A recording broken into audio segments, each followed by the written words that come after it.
a struggle is not a movement. Protest does not necessarily mean movement. But what we see before 1954 and 1955 is that African Americans are engaged in this struggle for freedom. They don't suddenly wake up in 1954 inspired by the Supreme Court, ignoring the decades of work that black lawyers like Charles Hamilton Houston had done leading up to that. They don't suddenly, like the Rosa Parks that we often depict, wake up one December morning tired and decide to refuse to give up their seat, not tired from work, but tired from dealing and living with Jim Crow. The time frame is too narrow.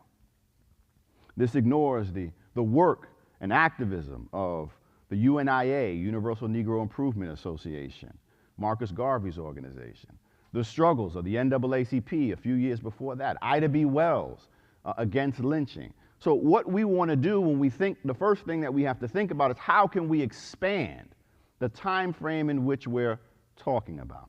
It doesn't mean that we ignore this period. I know many of us are teaching the second half of U.S. history, and we're like, look, we got to teach the movement in a short period of time, and when we get to the 1950s and 1960s, this is when we have to teach it.